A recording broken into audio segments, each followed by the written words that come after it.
Hi, everyone. It is an Adam Gold Show After Dark. That's Jay Kumar. I'm Adam Gold.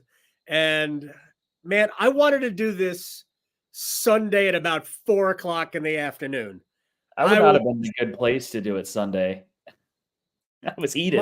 Well, I understand, but it would have been fresher. It would have been, we would have had maybe more raw anger. We got a lot of things we're going to tackle today. We're going to deal with the Rumble in the Jungle. I don't know what we're calling it. Whatever Tottenham and Chelsea did for, I don't know, 100 and some odd minutes. United could finish bottom of Group A in Champions League. We might have a guest here. I guess tomorrow's the day off. Yes, he's the young man is off school tomorrow. Have a seat. See if you can say hi to Jay. What's going on, Jay? What's going on? Yeah. And we'll see if we have time to see if the FA is going to ban loans from controlling interests that have control of two different clubs, or in one case, an entire league. So, yeah, I think it's inevitable. I think they have to do it. All right, but we'll see how much it gets. And then at some point, it circumvents financial fair play. Like that's how Saudi can buy a club, loan them back. There's no limits, right? So, but yeah, we'll get to that. First off, I want to kick us off. Shout out to NCFC, USL champions. Big ups to Ryan and the Oak City supporters. I know they were they've had a week. They are in their cups probably still from last Sunday. Well, it's funny. I caught the tail end of the match with just doing a billion other things. And good for them, by the way, to flip that from an 8:30 start to a 5 o'clock start. So it wasn't competing with Sunday night football. Not to mention 8:30 might be a little late anyway. But the penalties were great. Thompson makes the one save, and we go from there. And the two goals in stoppage. Drama. It was a good game. Like I watched the whole game. It was a good game. They played really well. A shame not to have a goal already before that point. I think NCFC they were just a better team, but Charlotte had a lot of good individual talent up front that just caused some problems with fun game. And there goes the Dogwood Derby. There it is. Promotion too, right? True promotion. Well, it's not promotion. They were moving up anyway. Yeah. So we don't have promotion and relegation yet. They're going to do that. They just need more teams so they could have 3 levels. Because you can't just do promotional and relegation with 2 leagues. 2 leagues. So, all right, let's get to it. Newcastle 1, Arsenal 0. Where do you want to start? Let's start with the game. We'll get to the officiating later. I think that the biggest issue with this is, if you look back on it on merit, it's probably a 0-0 game. They got the goal, but at the end of the day, Arsenal didn't create enough. And when you look at their lineup, we're talking about Newcastle's injury problems. I think it's safe to say Arsenal are also in a crisis. So are Tottenham. So are United. I think everybody is in one. So you got to deal with it. But no Odegaard, no Jesus, no Zinchenko, no Thomas Partey. Basically, all of your central creative figures are out.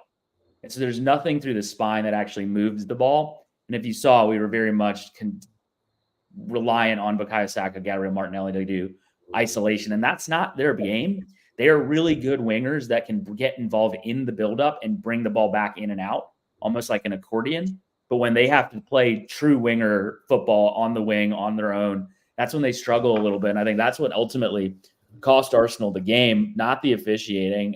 We can talk about that. There was certainly some missed calls, certainly some missed red cards, potentially 2, definitely 1. And the goal, 3 different VAR checks.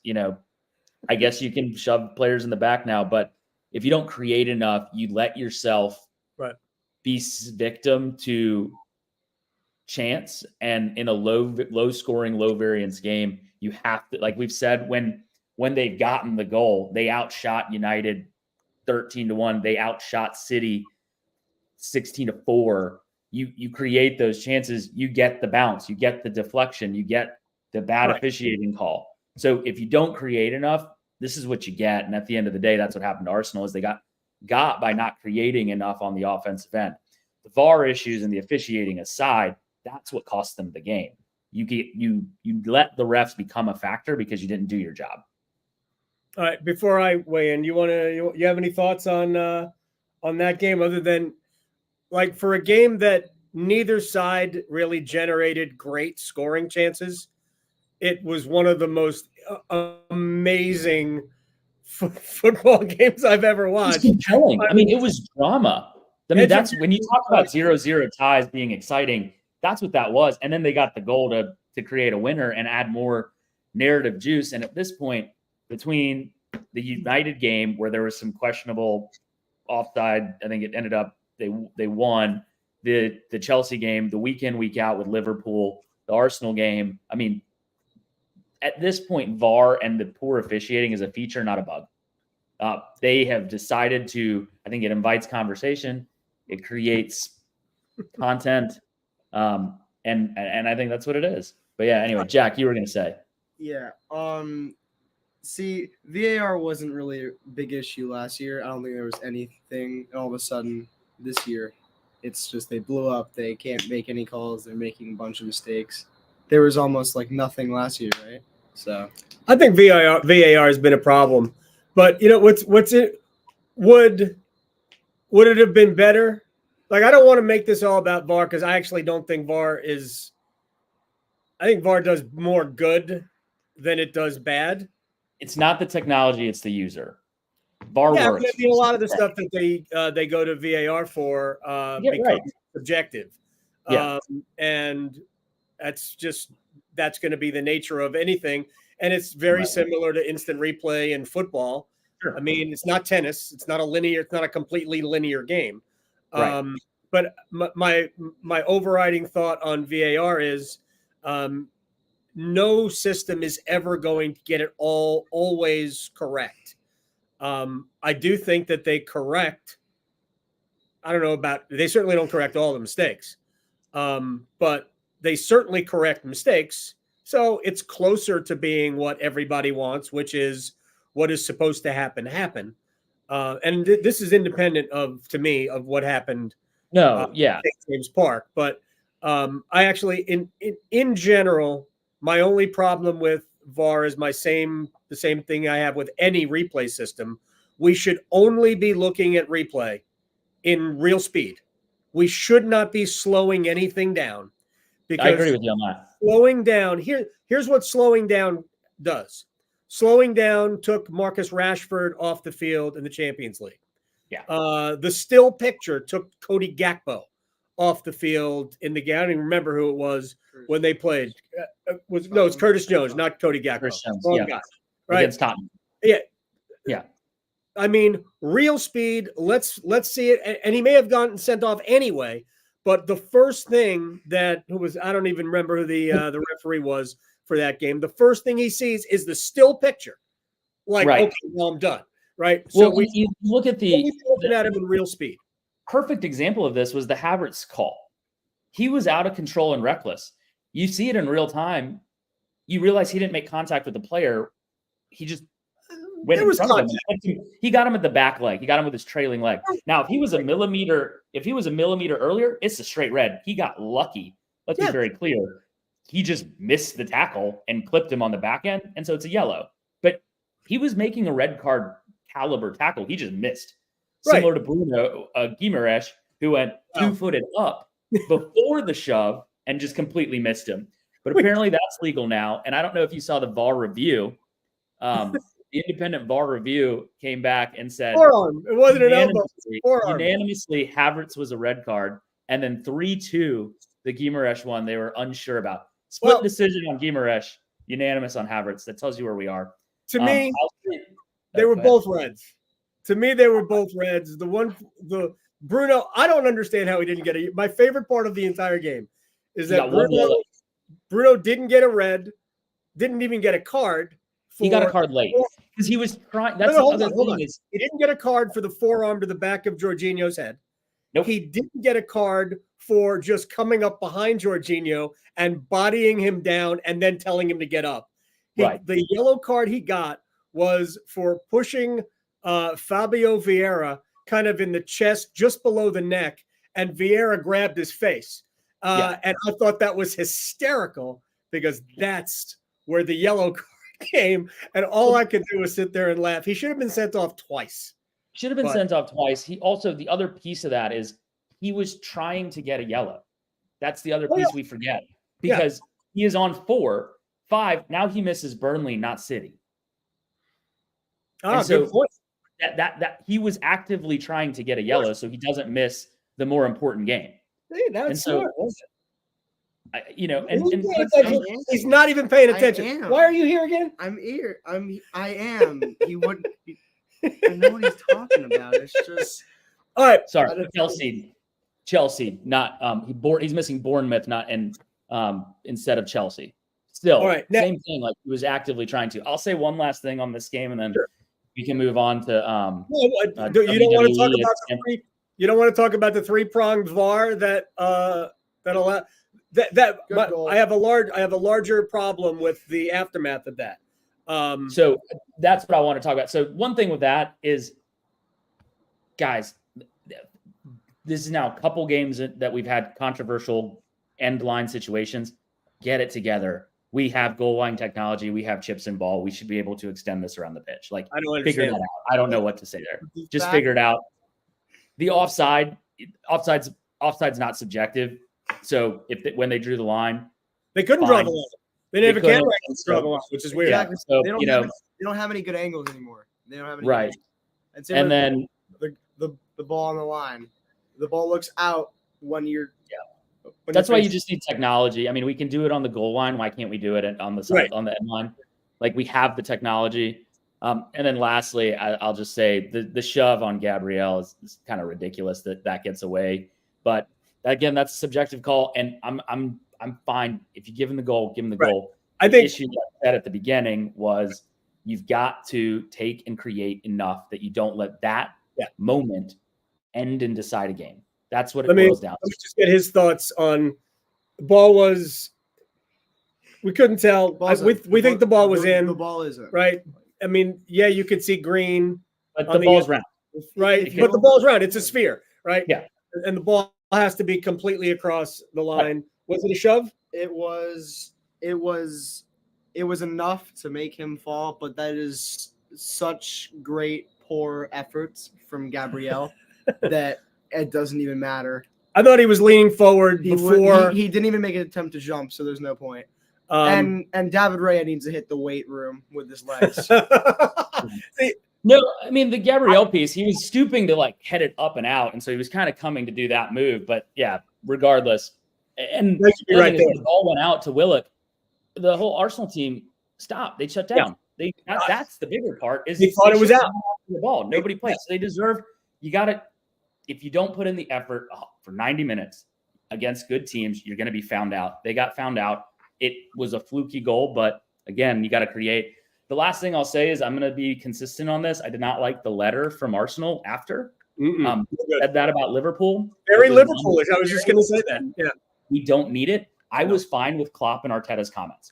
Klopp and Arteta after the game, we asked for honesty from managers. We asked for kind of more authenticity, and they are justified in their comments. I do not think, as a fan, I love the club backing my guy, and I appreciate it. From the spirit of the game, I don't think it's a good look. I don't think it does anything.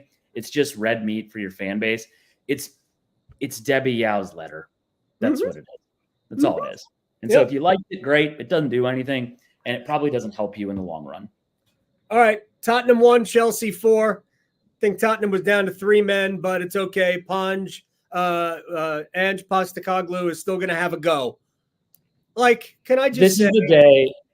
This is the day I lost the kind of joyful feelings and, mate, that was suicide football, and to be praised for it. If any other team, I don't get it. That was dumb. It was immature. It was a reckless display by Tottenham. They should have had those players sent off twice. Well, yes. Those players should have been sent off earlier, and then they get sent off again. That is ridiculous. Yeah. I mean, and then kind to be celebrated when Chelsea could not create for anything, you just decided to give them the game. And then you get blown out at home 4-1. On top of that, you lose Madison, you lose Van de Ven, you lose I think Madison's Romero now. I think Madison's going to be fine. Van de Ven, not. Van de Ven's out till January, they said today. They said Madison until January? No, Van de Ven. Oh, yeah, Van de Ven's out. Van de Ven has a significant hamstring injury. Yeah. So I don't get it. I don't get it. I don't get the praise for playing that type of way when it clearly cost you the game. If we have 5 men, we're going to go for it, mate. All right, mate, you're going to get your butt beat. We're going to have a go. At least quote him correctly. We're going to have a go. Like, all right, have a go. See what happens. Do that against City. Do that against Liverpool. You're going to get beat 12-0. Like, it's not going to be a game. But did you have Jackson? Those were some of the funniest goals I've ever seen. The assist was triple the goal. I don't know. Maybe I think Climb with his left foot could have scored all 3 of those goals. You just ripped one of your former teammates? He admits it. His left foot He just ripped a former teammate. His left foot awesome. I love it. But yeah, no, I think, can I ask you a question? Has a player ever scored a Premier League hat trick against the team at the top of the table and his valuation goes down? Right. He had higher XG than he scored 3 and he had a higher XG. That was very Darwin Nunez of him. That's some rough finishing, but good for Chelsea. I mean, they didn't really come out covered in glory either. And then one last thing, the comments from Postecoglou about like respecting the refs and all of that after the game, dude got a yellow for dissent. Like, miss me with that. That is so phony. And his team, frankly, over the course of the season, they've gotten more than they've deserved, and now they got what they deserved against Chelsea. And they have been a physical team, and they have been a borderline, we'll call them a sandpaper team with some pretty reckless challenges. They set out against Arsenal. It worked for them to just bully the ball, go in flying into tackles. Very similar to Chelsea's approach. They've done that, I think, in the Liverpool game. They were pretty physical. Liverpool got unlucky with the Curtis Jones red card and completely changed the game there. But it was an even game with Liverpool down to 9 men. Yeah, and if Joel Matip just ran out of gas. I mean, if Joel Matip doesn't knock it into the top netting, there's a great finish. Who had better finish, Joel Matip or Ben White? I think Joel Matip. He did. Well, you give the edge to Matip because it was in a more important competition. Yeah. It meant more. It did. All right. Yeah, I was so annoyed with Tottenham, especially since that flipped our picks. Because if that's we had Tottenham, but Chelsea winning just completely flipped the week because it was the double points, and Sunday and Monday just were a complete wasteland. Yeah. Man, it was a disaster. All right, topic number 3.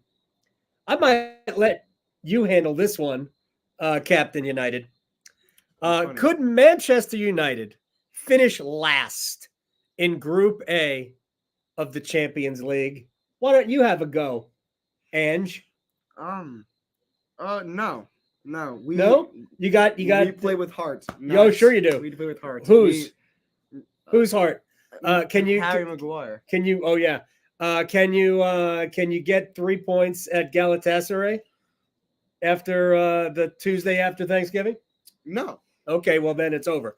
Because you need to get 3 points, otherwise you guys are finishing at the bottom of Group A. We will get 3 points against Luton Town though. Free 3 points. Maybe. If we actually play good. They should have beat Liverpool. Well, no, not really. Not really. They were up, and it took Liverpool everything to get that. So, wasn't planning on talking about that match, but that was a match that Liverpool should have won going away, and when they didn't, I actually wanted Luton to win. And I said this to you after Liverpool and Arsenal drew at the end of last year. That didn't do either side any good. Nope. It didn't do you any good, and the 1 point didn't do Liverpool any good. Because you guys were already bottom of the table. Because well, we were going to finish fifth. I would have much rather seen you guys get 3 points. The way Luton kind of hung in when they should have been, easily handled. I thought Luton deserved to win, even though they weren't better. I mean, Liverpool, the XG was crazy. It was like 3.5 to 1. Well, it keeps going. What we talk about, low variance sport. You don't take your chances. You let others. You let variance. Yeah, that's what happens. And these are all professionals, right? I can have a warm spot in my heart for Luis Diaz, who, by the way, whose father was released. Awesome news. Awesome news. And the fact that he scored the goal that got him a point, whatever. Great moment with him and Klopp after the whistle too. Right, really awesome stuff.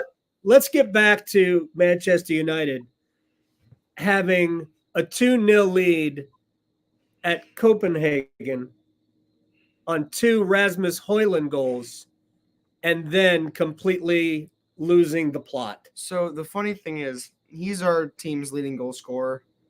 He's got 5 goals in the Champions League, no goals, none in the Premier League. So that just says that he can't score against real teams. Scored against Copenhagen. What even is a Copenhagen? Let's be honest. It's a lovely city in Denmark. Manchester's better. Sure it is. Right. I said some smokeless tobacco. It is. Skull. I'll say this about United.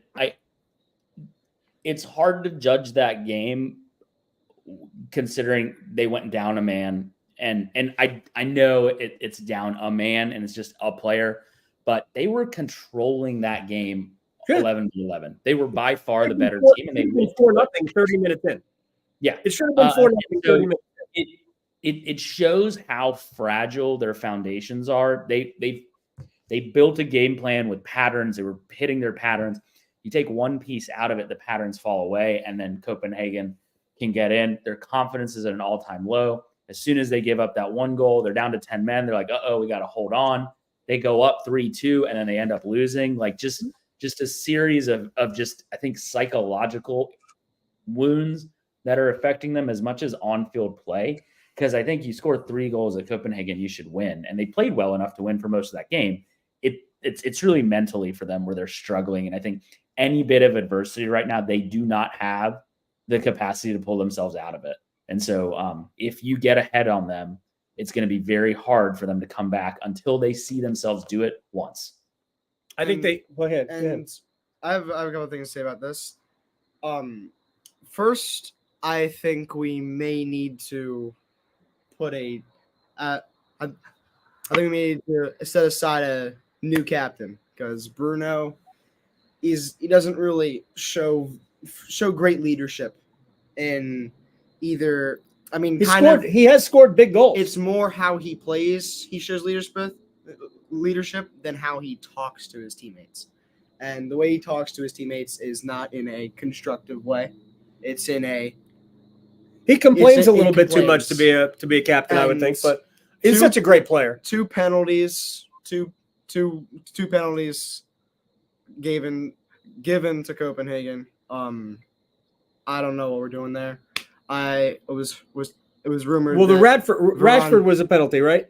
Or no, that was just a red card. No, that was on offense. He stepped trying to win the ball back. It was. I mean, that's pretty light, but that's the way that they do it in the Champions League.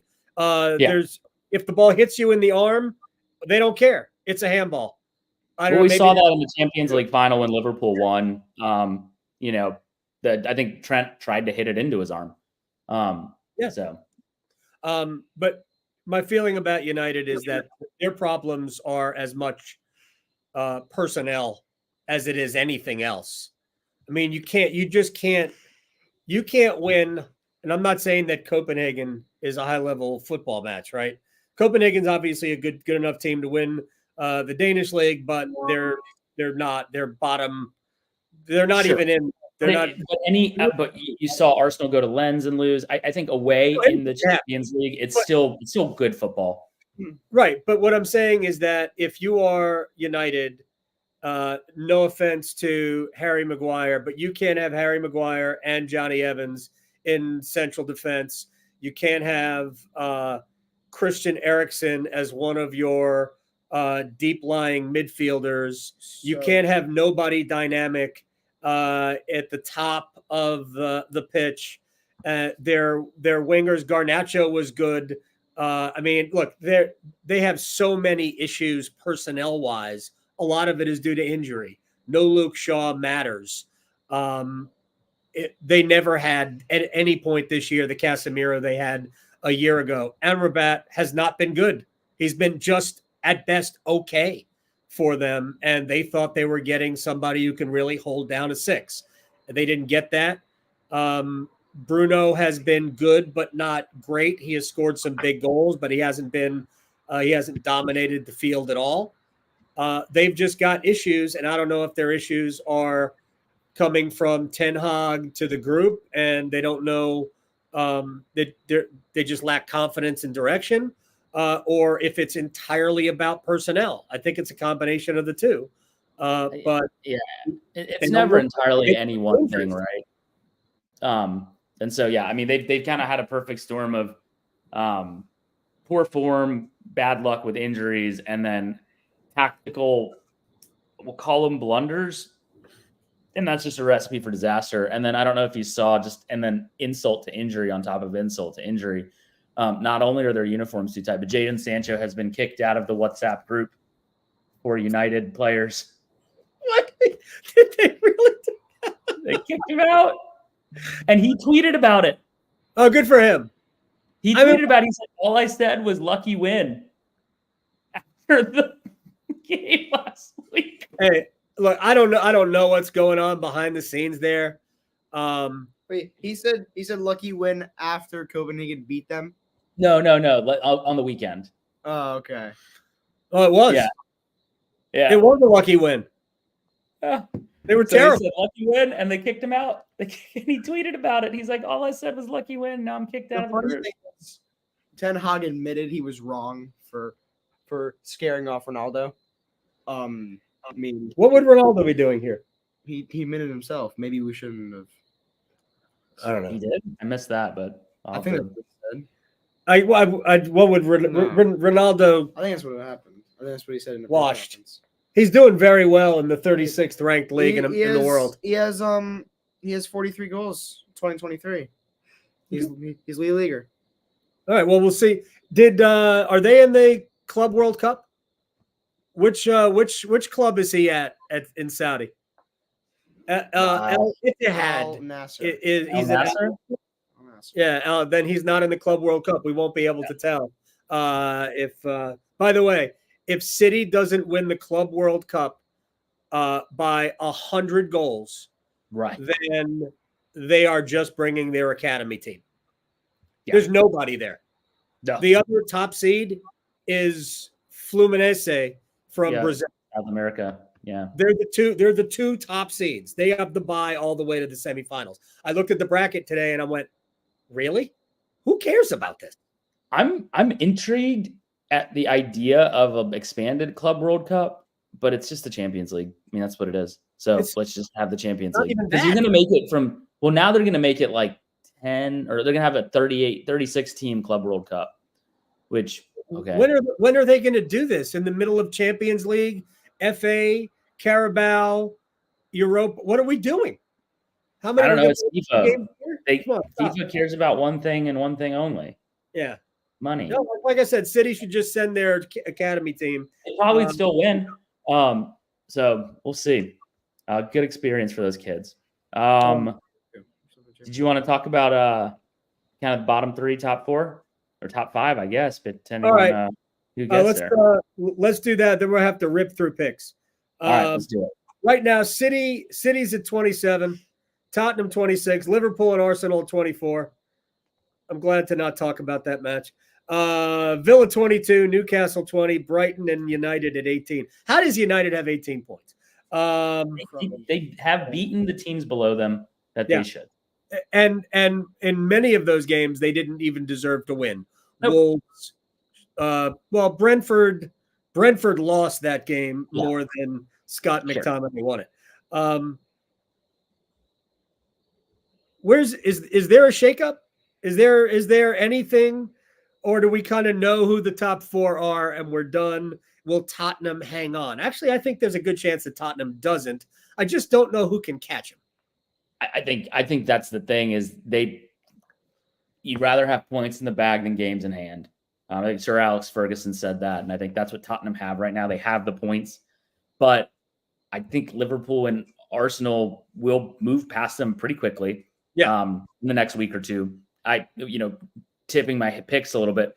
I don't think they're going to beat Wolves this weekend. I think they're going to have a hangover from the Chelsea game, playing Monday and then having to turn around. It's the shortest turnaround they'll have. No Romero, no Udagi. No Van de Ven. So their entire back line is going to be changed. Yeah. And so we'll see how Charlison's out now. He's getting surgery. So they're on pubic bone. Yeah. So we'll see. They're using a thin squad with a very thin bench, and Wolves are serviceable outfit, and they're at home. And so I think Tottenham are going to slip back to the pack, and then Newcastle, they're doing what they need to do. And I think for them, top four is they don't see themselves as title challengers, but they do see themselves as maybe an FA Cup, maybe, something this year, some type of trophy would be good for them, and top four is a must. I think Villa can get that too, depending on if they're able to hang on to all of their players. It would be nice to see them maybe add one more player to the mix. I don't know if they will, but Villa's very good. Still have some tough games. They haven't played Newcastle. They'll have to play them twice. So that 6-point gap all of a sudden becomes 0. Those are all 6-point games. And then similarly, they've got City, they've got Liverpool at Anfield. They still have a return visit from Arsenal. So it's going to be interesting how they play through it. And I think that bunch right there, Villa, Newcastle, Tottenham, will coalesce in a little group. But the ones above it those three will be fighting it till the end. Bottom four, we've got Sheffield and Burnley with 4, Bournemouth and Luton with 6. I'm not in any way, shape, or form concerned about Everton. No, I think it's a 4-team race. It is 4 for 3. Yeah, and it's not going to be for being in that position. Sorry. Yeah, and it's not going to be because they are the team that finishes in 16th is so much better. It's a race to the bottom. They're going to be the last one left. It's not because they've earned promotion or staying up. Right. No, I think Bournemouth will stay up ultimately because they've got 2 guys who can absolutely put the ball in the net. You've got Billy, you've got Solanke. I think that'll make a difference. And they've got experience up here. Yeah, so. But it ain't going to be close because they're not good either. Nope. Who's the best between Sheffield, Burnley, and Luton? On paper, probably Sheffield, but on merit, Luton. I mean, I think they're taking advantage of this moment really well. They've won an away game. They got 4 points. That's more than I thought they would have at this point. And they pushed Liverpool. I mean, their fans can, despite some awful behavior, their fans can be proud of the club's performance at this level. But no excuse for kind of mocking tragedy in your yes, fans. It's pretty horrible. We see that like in general, soccer fans they tend to exhibit some pretty ugly behavior. Yeah, I agree. Especially when you get out. I mean, England is pretty rough, and when you get into Europe, and I think it's bad all around. But yeah, no, not okay. Could be worse. Could be in the Netherlands. Yeah. I think Luton has the best chance to stay up out of that group, out of that 3, because they play a style. They're not trying to wow you. Nope. They're simply trying to get something out of the game. Yeah, they understand what they need to do, and that's important, and they understand who they are, and that's important. Burnley's trying to play like City. Well done. Ain't going to happen. You're going to get run. You can maybe do that. You can do that in a championship. You can't do that at this level. No. You got to, if you don't have the players. because everyone will expose you. It's too fast. It's too dynamic, and the ball comes back at your own goal in a hurry. All right, should we make picks, or what else do you want to? No, let's run through them real quick. All right, we're gonna start Tottenham and Wolves. Give me a pick there, Jay. Yep, you heard me earlier. What I'm thinking, I think Wolves pull this out. You have Wolves to win. All right. Yep. By the way, Jack and I have the exact same card. All right. 1 through 10, which terrifies me brother man here is underwater. Was drowning. We'll get the totals at the end of the picks. We'll see where we stand, how we did last week and overall. I'll get it for you in a second. It became quite comical. I was feeling very good about things until we got to Sunday. Then Sunday came, and Sunday was a disaster. We all went 4-6 last week, by the way. You only lost 125 units. Jack lost 480 units.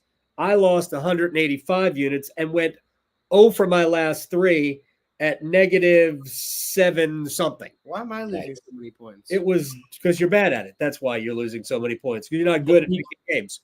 The week before really helped me, give me some buffer. Yeah, nailed the week before. So and Chelsea's win, what much deserved, erased what happened Sunday with Liverpool and Villa. All right. We both have. Well, you're going to give our picks for us. Yeah. So Tottenham and Wolves. We have draw. We have a draw. Tottenham is not going to be up to the game, I think. After their recent performance, they're down in injuries, they're down in players. No Christian Romero. Eric Dyer will feature. That hurts. They don't have Højbjerg. They don't have Lenglet anymore. No, they don't, and they don't have. They don't have Lloris. I do love. We've talked about it. I love their keeper. I love Vicario. Absolutely love that dude. Well, Buffon. They don't have him either. All right, Arsenal home to Burnley. This is such an ugly, easy card, I think, which is why we're the same. Yeah. Do you even have to pick that game? No, I'm bounce back win at home, pretty big, I think, and they looked really good yesterday against Sevilla. Yeah. And so back to top of the group. Need one more point to advance in 2 games, and so I think they're in good shape. All right, United. What could happen at Old Trafford? Isn't it like a fortress? Yeah. Old Trafford, United hosting Luton. We're better when we're not at home. So You gonna have any problem with Luton? It was a little hard decision. I was thinking draw because we are down to defenders, but I think we will clutch up. Yeah, there'll be some stupid, like Luton won't be able to clear the ball with like 4 minutes left in stoppage time, and they'll give it right to Bruno again, and he'll score. Oh, yeah, because that's the only way they scored against Fulham. Predictor man, right? Yeah. Who you got? I got United. I think at Old Trafford it's gonna be tough that's just a tough venue for, and especially a newly promoted club to go into. It's tough for United too. So of late. Palace home to Everton. Draw. A draw.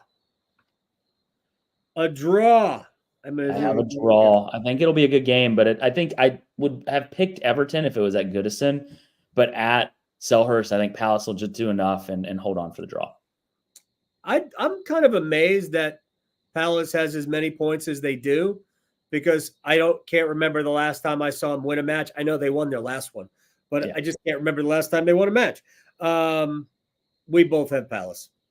I mean, I've been impressed with Everton of late. Yeah, as soon as you underlying metrics look like they should be where they are, and now it's starting to show. So.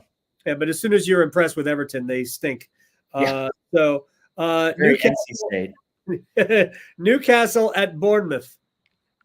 Newcastle, I think Bournemouth just are struggling, and so I'll take Newcastle on the road here. You want a surprise? Jay? Newcastle. We have Newcastle. I was going to say, no surprise. Liverpool home to Brentford. Remember 2 weeks ago when and I said Brentford is in trouble? They're not in trouble. They're fine. Yeah, They're I not. think They're not gonna threaten the top 8. I don't think, but no, they're but they'll stay up very comfortably. Remember a few weeks ago when I said Liverpool are just in that tier behind Arsenal and City? Yeah. I think they've entered it. I think they're right there. They will be in that title fight, and I'll take Liverpool to win at home here. we got. Oh, You have to think. You have to look at the sheet. Liverpool. You have to look at the sheet. Liverpool. Why are you here? Liverpool. Yes, Liverpool. I actually think Liverpool will struggle here. I wouldn't be surprised if they concede the first goal. Yeah. I actually think Liverpool's in a little bit of a funk. I'm not so sure that it didn't have anything to do with Diaz's parents. My read on that club is that Klopp is like I don't know. It's almost like a dad kids. There's a lot of love that goes there. I don't know. Maybe I'm reading too much into it. I think that they are a very emotional group together. There's no reason they didn't destroy. Forget about. I don't care about what happened with Toulouse today. I saw the lineup. They tried to win that with. I mean, not a team. Yeah. But whatever. But I just think that their heads were not at Kenilworth Road at all. I just don't think they were there. I'm not so sure they shouldn't have started Diaz, but it was cool to see him come on. Brighton and Sheffield. Yeah, we all have Liverpool. Brighton and Sheffield. This will be an interesting game. You know, Brighton are going through it, but I think they had one of those get right games at Ajax because Ajax are really going through it. 1-2-0 today. Yep. And so I'll take Brighton here at home against Sheffield United to get 3 points and kind of. How much did they miss Estupiñán, by the way? Yeah. What a balance beam for them, like in terms of their defensive stability to push the ball up. I mean, he's been great. I mean, their swoon, it mirrors Estupiñán not being in the team. He's been out, and I don't know when he's coming back. But I think it gives them. It doesn't give them the same platform to build off of because he was able to do so much back there, and also he provided some good assists and would come up the field at times, and so. I think he's an underrated player for them, but clearly you're seeing, as you noted, his impact and loss now. All right, Villa Fulham, Jack Cole. Villa. That's it. That's all we got. Villa. Yeah, I mean, kind of disappointing performance from them on the weekend, but I think they'll get right again, and I think they'll be at home. They should take care of business against Fulham. Yeah, it was everybody had the Sundays, apparently. West Ham, home to Nottingham Forest. I think this is a sneaky, tough game, but we both took West Ham. I think that's a reasonable thought, but West Ham are not doing too hot. I think they've been really struggling, and I think Forest looked good against Villa. They should maybe see the same jerseys again and could turn up again against West Ham, but I think this will end up in a draw. You got a draw here. Yep. They lost 3-2 last weekend, right? Who, West Ham? Yeah, was it 3-2? Or was it 4-3? I don't know what it was. They didn't win. They lost to Brentford. It was funny.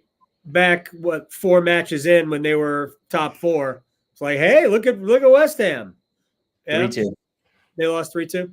They walked past the mirror, and now we're seeing, there are holes in it. They have incredible quality. Ward-Prowse, Bowen, Yep. They've got good players, but when you sit back and you let teams dictate to you and you try to beat everybody on the counter, that's a hard way to play unless you catch a couple of breaks. Speaking of Ward-Prowse, where the heck has he been?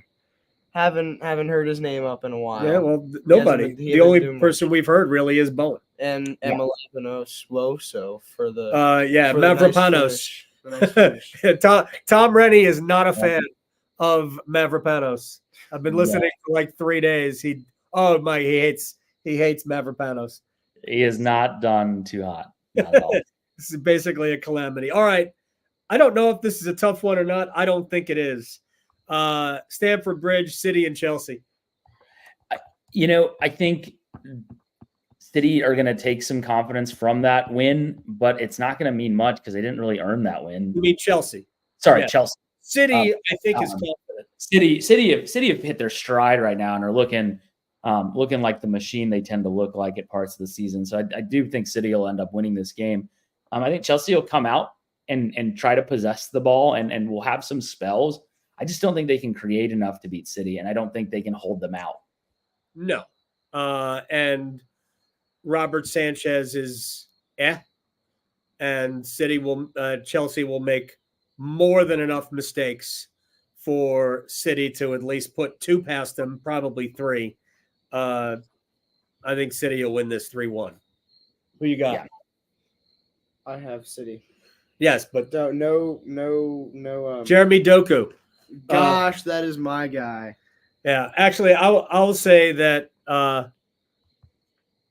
What's his name? Bernardo Silva is. Yeah. I can't decide. Is Bernardo Silva? Is he a car salesman? Or does he work like the parts department in an auto dealership? Is he an accountant? How is that guy a high level footballer? Yeah, I mean, incredible talent. I mean, it's the technical ability, right? Yeah. And it just goes to show you, for all you kids listening out there. No, I'm kidding. Kids. It pass, control, touch. Those 3 things, it can get you so far in this game and can make up for a lot of other deficiencies that physicality and size can often Vision. take up. Yeah, and he's just such a technically sound footballer and just so much fun to watch play because he just sees things, makes things happen, can dribble, and then just intelligent. They play him everywhere. Yep. I mean, they've played him at the 6. He played the 6 against Arsenal, right? Yeah. Well, he kind of played like a deep line playmaker, not really a true 6. They had some support from Stones, but he's played traditionally as a 6. He's played as a fullback. He's played obviously as a attacking midfielder, a winger, and a keeper. Is he like Oliver Giroud? No. He's a little too short for that, but I think just an incredible testament to just understanding the game and knowing how to read it and how far that helps when you have the technical ability to match the mental ability. I never had that, so I felt like I could read the game well, but I did not have the technical ability to. I certainly had none of it. Very quickly, good luck to Carolina in the ACC championship against Clemson. Oh, I was like, wait. Yeah. What? I thought you were talking about the real football. I was like, no. Okay. Yeah. So. I actually watched both semifinals last night. Nice. Carolina was much better than Syracuse. Syracuse was a little dirty. Syracuse needs a goalie. I think right now, this guy might be better than Syracuse's keeper today. I wasn't kidding. We were very disappointed in Syracuse's keeper. And I assume Clemson won. They looked like they were having their way with Louisville early, even though I don't think Louisville was a lower seed. I don't know, but good luck to the Tar Heels. The tournament's been a little wacky. All the top seeds dumped in the quarterfinals, so pretty wide open. So. Yeah, it is. And Carolina, I don't know if Carolina's good or not, but they looked good last night. They're fine. But yeah. All right, man. International break time after this week. And then I'll see you bright and early at 7:30 to watch Liverpool kickoff, right? What? Why did the Premier League take one of those games, right?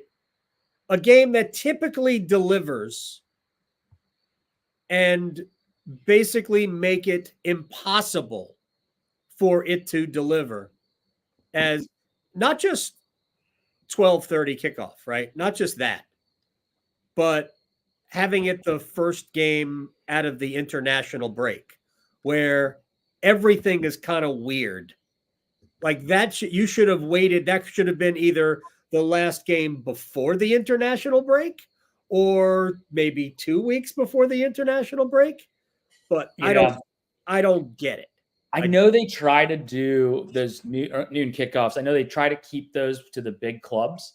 Oh, that's fine. I don't care about the time, but the first game out of the international break, you're asking a game like that to be trash. Yeah. I mean, you knew that game is going to be a early kickoff, mainly for crowd control and police and drinking. They tried to seriously. They try to put those games at that level.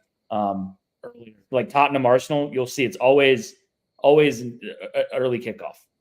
That it's never the late game. It's never the evening game because they don't want people drinking all day. Because they will start at 8 a.m. whether the game is at noon or the game is at I can't do that. So, I can't start that early. So yeah. All right. International break. Go India World Cup of cricket. Man, we'll get my dad on soon, but good Lord, what a juggernaut. Undefeated. I mean, ending games in 23 overs. Yeah. Like undefeated. Just absolutely. That Sri Lanka score, I felt bad for Sri Lanka. I don't know if you saw I didn't see the score. I just know they haven't lost. Oh, hang on. I just got to pull this up because I think it's worth talking about. I mean, it's just swooping. Like cricket, Jack. Like crickets out there. No, you can hear the cicadas in the background. Yeah. So India was 357 for 8. Wow. And Sri Lanka was 55 all out. Whoa. What does that mean? India scored 357 runs. Still had 2 wickets. Their next game, number 2 in the bracket, 55, and we're out of wickets. Yeah, that's in 19 overs. Destroyed. Holy cow. The other game that blew me away was India versus South Africa. South Africa's second in the table. India 326 for 5. So 326 runs, 50 overs. South Africa 83 all out. All right, I mean, just bowling through teams, literally bowling through teams. Yeah. 8 wins, 8 matches played, not even close. So they got one more. They've got one more match in group play. Yeah, they do, and they've already guaranteed their South Africa and Australia have guaranteed their advancement, and then it comes down to Pakistan and Afghanistan, right? Pakistan, Afghanistan, New Zealand. New Zealand, okay.